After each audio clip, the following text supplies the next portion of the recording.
భారత రాజ్యాంగంలోని ఆర్టికల్ 165 రాష్ట్రానికి అడ్వకేట్ జనరల్ నియామకం మరియు విధులకు సంబంధించినది. దాని నిబంధనల వివరణ ఇక్కడ ఉంది. నియామకం: ప్రతి భారతీయ రాష్ట్ర గవర్నర్కు ఆ రాష్ట్రానికి అడ్వకేట్ జనరల్గా పనిచేయడానికి ఒక హైకోర్టు న్యాయమూర్తిగా నియమించడానికి అర్హత ఉన్న వ్యక్తిని నియమించే బాధ్యత ఉంటుంది. హైకోర్టు న్యాయమూర్తికి అవసరమైన అర్హతలను అడ్వకేట్ జనరల్ కలిగి ఉండాలని దీని అర్థం. విధులు: న్యాయ సలహా: వివిధ చట్టపరమైన విషయాలపై రాష్ట్ర ప్రభుత్వానికి న్యాయ సలహా అందించడం అడ్వకేట్ జనరల్ యొక్క ప్రాథమిక విధి. రాజ్యాంగ, పరిపాలన మరియు శాసనపరమైన అంశాలతో సహా అనేక రకాల సమస్యలపై ఈ సలహాను పొందవచ్చు. ఇతర చట్టపరమైన విధులు: అడ్వకేట్ జనరల్ కు ఎప్పటికప్పుడు గవర్నర్ సూచించే లేదా వారికి కేటాయించిన ఇతర చట్టపరమైన విధులను నిర్వర్తించే బాధ్యత కూడా ఉంది.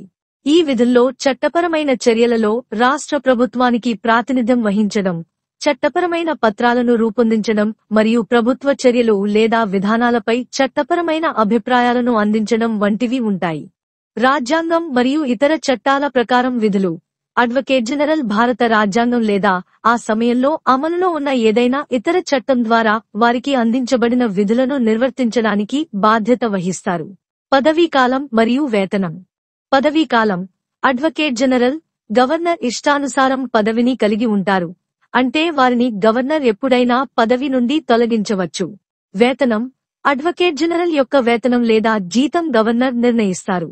ప్రభుత్వ వ్యాపారం యొక్క ప్రవర్తన. ఆర్టికల్ 165 యొక్క చివరి భాగం ప్రభుత్వ వ్యాపారం యొక్క ప్రవర్తనను సూచిస్తుంది. ప్రభుత్వ చర్యలు మరియు నిర్ణయాలు చట్టానికి లోబడి ఉండేలా చూసుకోవడానికి న్యాయపరమైన విషయాలపై రాష్ట్ర ప్రభుత్వానికి సలహా ఇవ్వడంలో అడ్వకేట్ జనరల్ కీలక పాత్ర పోషిస్తారని ఇది సూచిస్తుంది. మొత్తం మీద ఆర్టికల్ 165 భారతదేశంలోని ప్రతి రాష్ట్రానికి న్యాయపరమైన విషయాల్లో ప్రభుత్వానికి సహాయం చేసే అడ్వకేట్ జనరల్ రూపంలో న్యాయ సలహాదారుని కలిగి ఉందని మరియు ప్రభుత్వ చర్యలు చట్టబద్ధంగా ఉండేలా చూస్తుంది.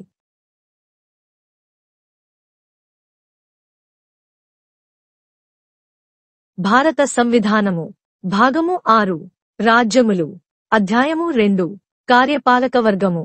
రాజ్యము యొక్క అడ్వకేటు జనరలు. ఆర్టికల్ 165. 1. ఉన్నత న్యాయస్థానము యొక్క న్యాయాధీశునిగా నియమింపబడుటకు అర్హుడైన వ్యక్తిని ప్రతి రాజ్య గవర్నరు రాజ్యము యొక్క అడ్వకేటు జనరలుగా నియమించవలెను. 2.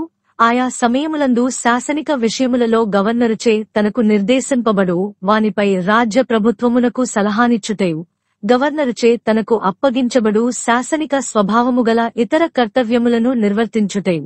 ఈ సంవిధానము ద్వారా లేక దాని క్రింద తత్సమయమున అమలులోనున్న ఏదేని ఇతర శాసనము ద్వారా లేక దాని క్రింద తనకు ప్రదత్తము చేయబడిన కృత్యములను నిర్వహించుటయు అడ్వకేటు జనరలు యొక్క కర్తవ్యమయుండును. 3.